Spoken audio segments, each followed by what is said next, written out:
There comes a time in every person's life when the applause fades, the crowd disperses, and the room goes silent. In that stillness, a decision must be made. Will you crumble in the absence of validation, or will you stand up and face the only person who truly holds the keys to your destiny? Yourself. This is where the rebuilding begins, not in the public eye, but in the private furnace of solitude. If you are to rise above mediocrity, if you are to rewrite your life, you must first accept this truth. Solitude is not punishment, it is preparation. Greatness does not grow in the noise. The masses move with the wind, shifting their beliefs with trends, waiting to be told what to value. But the few who build legacies, who shape empires, who walk into a room and change the atmosphere, these few learn to live alone before they ever led anyone. They built their minds in silence. They trained their thoughts like soldiers. They learned to become architects of their own internal world before trying to master the external one. Alone is where you meet your weaknesses. Alone is where the masks fall off and the lies you've told yourself run out of breath. In solitude, there is no audience to impress, no partner to blame, no crowd to cheer you on. Just you, your failures, your regrets, and the choice to start again. Most people run from that moment. They seek distractions, relationships, escape, anything to avoid facing the hard truth that their life is not what it could be, because they have refused to sit with their own soul and take full responsibility for it. The man or woman who chooses to stay in solitude long enough to wrestle with their truth will emerge transformed. Solitude forces growth. It demands honesty. It strips away the illusions that have been coddling your mediocrity. And when all that remains is your bare ambition and your raw potential, you realize that this is the beginning of power. Not the loud kind, not the kind that needs attention, but the kind of power that hums quietly in the background, that refuses to be shaken, that grows more dangerous with every passing day because it is not dependent on anyone else to exist. You do not build this kind of mindset by surrounding yourself with comfort. You do not forge this mental toughness by asking for permission. You build it by sitting alone in a room, looking yourself in the mirror, and deciding that the version of you who has been sleepwalking through life has reached his or her expiration date. You build it by writing a new identity with the ink of discipline.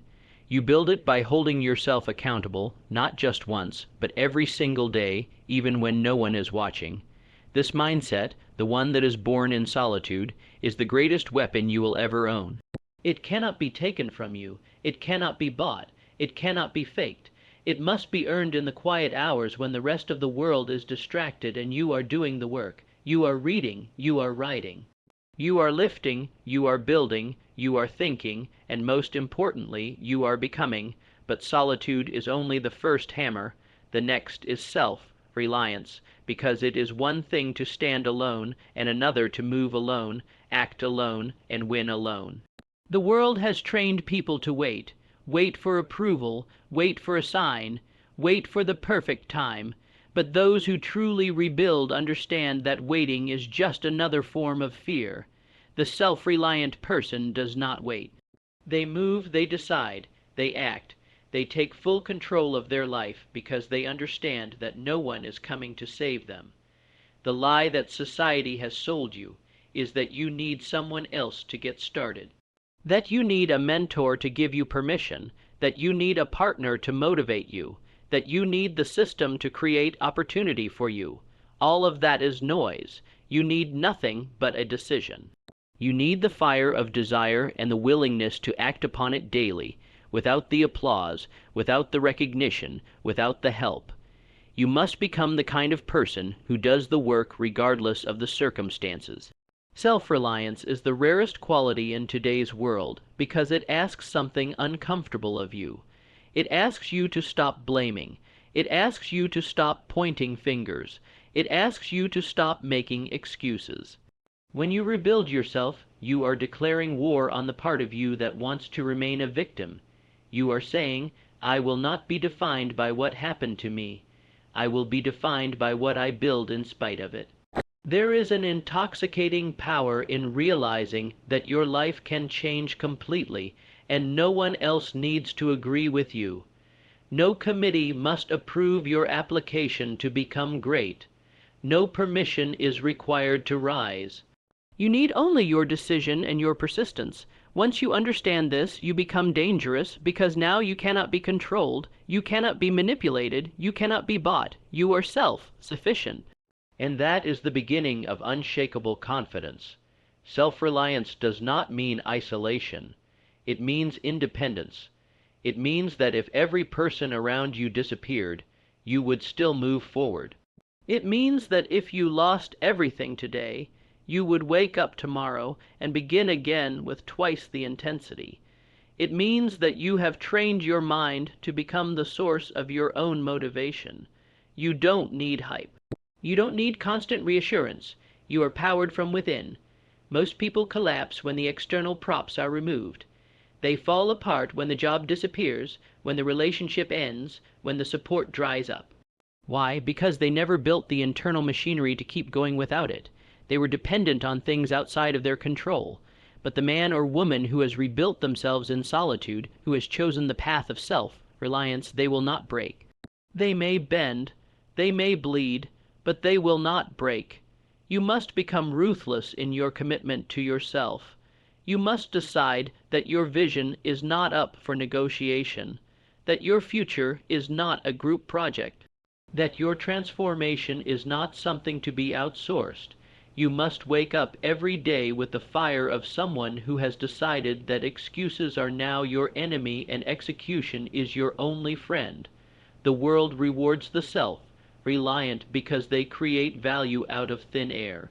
They see what is missing and build it. They don't complain about the problem. They become the solution, and because of this they rise slowly, silently, relentlessly, while others wait for help. The self-reliant are building. While others wait for motivation, the self-reliant are working. While others seek comfort, the self-reliant seek challenge. And that challenge becomes the crucible in which their future is born. There will come a time when life will strike you harder than you ever thought possible. A dream will collapse. A person you trusted will betray you. An opportunity will vanish.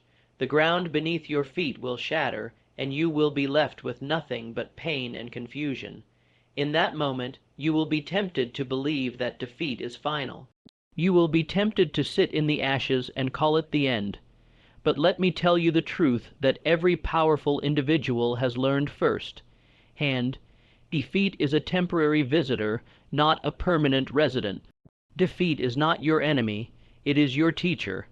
It is the uninvited guest that shows up to test your will, not to destroy you, but to awaken you. Most people misunderstand defeat. They think it's a sign to quit. But those who rise above average understand that defeat is simply a question being asked. How badly do you want it? Every time you fall, every time the world says no, every time you're knocked down flat on your face, that question echoes louder. If you cannot answer it with action, you will remain where you are. The man who rebuilt himself from nothing, the woman who rose from rock bottom, they did not do so because life was kind. They did so because they looked defeat in the eye and said, "You may visit, but you may not stay." They understood that failure is not the opposite of success. It is part of it. It is the refining fire that burns away weakness and leaves only the pure substance of character and determination. Defeat reveals you to yourself. When everything goes wrong, you find out who you really are, not who you pretend to be, not who you show on social media, but the real you, the one who either fights back or folds. If you have never been defeated, then you have never been tested. And if you have never been tested, then you do not yet know your true power. So welcome defeat, not with joy, but with resolve. Let it do its work. Let it break you down, not to bury you, but to force you to rebuild stronger. There is no growth in the comfort zone, and there is no comfort in the growth zone. When you embrace that discomfort, when you train your mind to see the value in the pain, you stop fearing the fall.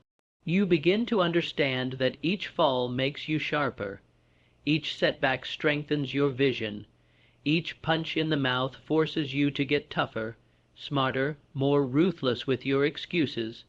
You must adopt the mindset that says, I may lose today, but I am not finished. I may cry, but I will not quit. I may be broke, but I am not broken. Because this is how builders think. This is how people who rebuild themselves operate. They understand that defeat is just a season, and like all seasons, it will pass. But who you become during that season, that stays with you forever, and it is not just action that determines who you become. It is thought.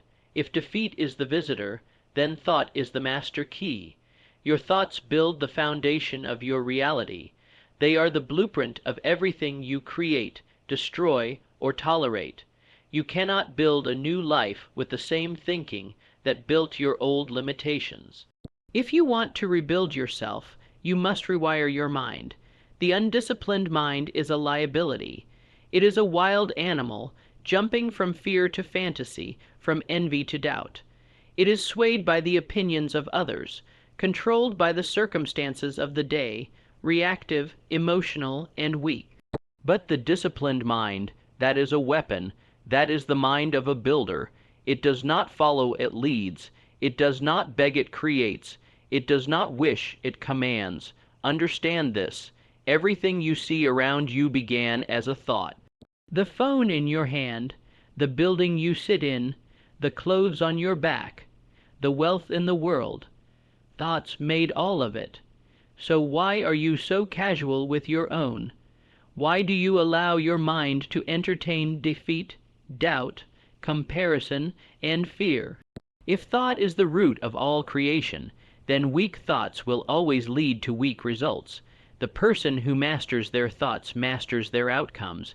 Thought must be trained like a muscle. You must take it to the gym daily. You must lift heavy truths, run long mental distances, and stretch beyond your limitations. You must observe what you allow into your mind, because your thoughts are constantly being shaped by the content you consume, the conversations you have, the words you speak to yourself in private. Every input is a seed. If you plant seeds of mediocrity, do not be surprised when your harvest is frustration. Your dominant thoughts become your dominant reality. If you constantly think about what you lack, you will live in scarcity. If you dwell on who hurt you, you will live in bitterness. If you obsess over problems, you will live in stress. But if you decide to dominate your thoughts, if you choose to think about possibility, strategy, discipline, progress, faith, and execution, then you will begin to build something unshakable. Rebuilding begins with a new mental blueprint. You must demolish the mental architecture of limitation and replace it with a structure of unbreakable vision. Every day you must visualize the person you are becoming, not as a fantasy, but as an inevitable result of your consistent work. You must see it, feel it, think it, speak it, walk like it, move like it, decide like it. Your thoughts must align with your vision, or your actions will remain scattered and your progress stunted. The reason most people never escape the cycle of frustration is not because they lack talent or opportunity. It's because they never learned to think with power. They never learned to discipline their inner dialogue. They never learned to replace I can't with I will, to replace why me with try me, to replace doubt with direction. You cannot control every event in your life, but you can always control the meaning you assign to it. That meaning is determined by thought. Where one person sees failure, another sees feedback. Where one sees hardship, another sees a lesson. Where one gives up, another grows stronger. What separates them? Not luck, not intelligence, not background, only thought. You must elevate your thinking to match the life you want. Do not wait for circumstances to change your mindset. Change your mindset and your circumstances will follow. Train your mind to believe in outcomes you've never seen before. Condition your thoughts to reject mediocrity and embrace challenge. Build a mental fortress so strong that no external setback can shake your internal certainty. The mind is not a passive observer, it is an active creator. If you feed it fear, it will produce hesitation. If you feed it doubt, it will manufacture paralysis. But if you feed it faith, discipline, vision, and clarity, it will construct a new version of you brick by brick. That is the essence of rebuilding. It begins in thought, it ends in transformation. Thought is not just a tool, it is the architect of your destiny. What you think consistently, you become. What you dwell on repeatedly, you attract. What you believe deeply, you will act upon ruthlessly. And what you act upon with persistence, you will inevitably achieve. Control your thoughts, or your thoughts will control you. Decide what to think, or someone else will decide for you. Most of the world is walking around thinking thoughts that were given to them by weak minds, lazy environments, or bitter voices. If you want to rebuild, you must break that cycle. You must become the engineer of your own thoughts, the sculptor of your own beliefs, the master of your own narrative. There is a point in every man's journey where talent runs dry, motivation fades, and the fuel of excitement evaporates into exhaustion. That's when most people stop. That's when most people retreat into comfort and surrender their goals to the graveyard of almost. But the few, the relentless few, understand a principle that carves the difference between the ordinary and the unstoppable. Persistence is the bloodline of transformation. Persistence is not a feeling. It is not an emotion you wait for. It is a discipline you embody. It is the grit that kicks in when the mood is gone, when the results are slow, when the pain is heavy, and when no one is clapping. Persistence is the quiet force that keeps showing up when the excitement dies and the doubts get loud. It is the invisible fire that refuses to die, no matter how hard life tries to extinguish it. You do not need to be the smartest. You do not need to be the fastest. You do not need to be the most gifted. But if you can master the art of not quitting, you become a force of nature. The average person starts strong and finishes nowhere. They try something new, and as soon as resistance appears, they retreat. They label difficulty as failure and discomfort as a sign to stop. But those who transform their lives understand that everything worthwhile comes wrapped in resistance. And they welcome it. The difference between a person who rebuilds their life and one who stays stuck is not how many times they fall, but how many times they rise. It is the decision, day after day, to show up even when nothing seems to change. The world worships overnight success, but real success is earned in the trenches of repetition. It is forged through the grind of unglamorous days. It is hidden in the decision to persist when no one believes, when progress is invisible, when fatigue whispers quit. And you whisper back, not today. The builder mindset is built on the truth that repetition creates power. The one who persists long after others have stopped becomes the only one left standing. And in that consistency, in that daily sharpening, in that refusal to stop, something extraordinary begins to happen. Small victories compound, tiny wins stack, habits take root, identity shifts. You go from someone who tries to someone who is, and that shift is everything. No one can hand you persistence. No one can transfer it to you. You must choose it. You must develop it. It is not genetic. It is cultivated. It is a mindset that says, if it takes 5 years, I'll give it 10. If it takes 10 tries, I'll give it 100. If everyone else stops, I'll still be moving. Persistence is the refusal to let time, failure, or opposition define your outcome. It is the stubborn belief that the vision will become real if the effort refuses to die. You will be tested. Life will throw delays, betrayals, rejections, fatigue, loss, and doubt at you. You will have every reason to stop. But if you have made a true decision to rebuild yourself, then those reasons become fuel. Pain becomes power. Delay becomes development. Rejection becomes redirection. And persistence becomes the very thing that molds you into someone new. Persistence does not mean perfection. You will slip, you will stumble, you will break down, but the person who has persistence stitched into their soul never stays down. They rise again and again, until rising becomes instinct. Until pain becomes familiar, until discipline becomes identity, you will know you are rebuilding for real when the work becomes non-negotiable, when quitting is no longer a thought but a dead option. But persistence alone is not enough. It must be anchored in something stronger than willpower. It must be built on the foundation of belief. Faith in yourself is the foundation of all transformation. Without it, you will sabotage progress. Without it, you will accept limits. Without it, you will let fear steal your future.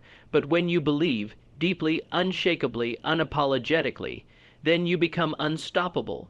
Faith is not fantasy. It is not wishful thinking. Faith is vision in motion. It is seeing what does not yet exist and walking toward it as if it were already yours. It is acting before the evidence, trusting before the proof, building before the reward. Faith is the internal certainty that says, I know who I am becoming, and nothing can convince me otherwise. It is the voice that speaks louder than fear, louder than failure, louder than doubt. You must develop the kind of faith that is self-sufficient, the kind that does not need approval, the kind that does not collapse under rejection, the kind that does not ask for permission to grow. When you rebuild yourself, you cannot borrow belief from others. You cannot wait for the world to cheer you on.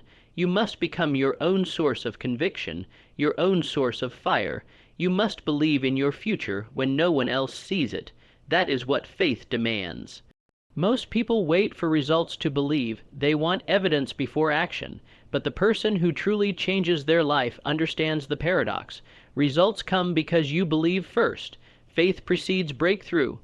Belief precedes transformation. You will never outwork the limits of your own mind. If you see yourself as broken, you will act broken. If you see yourself as unworthy, you will settle for less. But if you decide to see yourself as powerful, capable, and destined for more, your actions will begin to align with that vision. Faith is the anchor in the storm.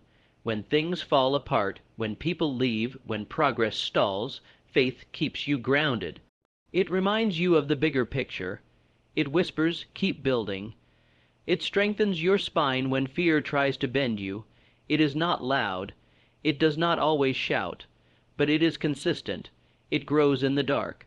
It matures in silence, and eventually it becomes unshakable. To rebuild yourself, you must protect your faith like a treasure. You must guard it from negative voices. You must shield it from small thinkers. You must starve the thoughts that tell you to quit and feed the thoughts that tell you to push. Faith is a fragile seed at first, but with repetition, with discipline, with persistence, it becomes a towering tree that no storm can uproot. You do not need the world's permission to believe in yourself. You do not need credentials. You do not need evidence. You need a decision to believe even if your past says otherwise, a decision to see potential where others see failure, a decision to trust your ability to grow, to adapt, to overcome, to build. That decision, repeated daily, becomes your power. Faith is the greatest force in rebuilding because it redefines failure. To the unbeliever, failure is proof they were never meant to win. But to the person of faith, failure is proof they are still in motion, still fighting, still pushing, still growing, and that mindset, that lens, is what keeps them climbing when others sit down. It is what gets them up early, keeps them up late, and fuels the grind when motivation is gone. You must decide who you are before the world tells you. You must claim your future before you see it. You must affirm your power before you feel it. That is what faith does. It moves you forward when nothing else will. It gives you the strength to keep writing your story, even when the last chapter was filled with pain. It allows you to look in the mirror, not with shame, but with vision, because you know who you are becoming.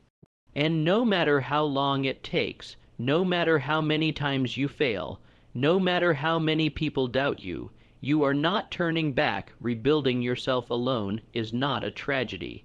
It is a triumph waiting to unfold. When you embrace solitude, see defeat as temporary, discipline your thoughts, persist beyond resistance, and anchor everything in unwavering faith, you unlock a version of yourself the world has never seen. The journey will not be easy, but it will be worth it. You are not rebuilding ruins. You are constructing a masterpiece. Every challenge is shaping you. Every setback is refining you. And every step is proof that you are becoming the architect of your destiny. Believe it, build it, live it, because everything is now in your hands.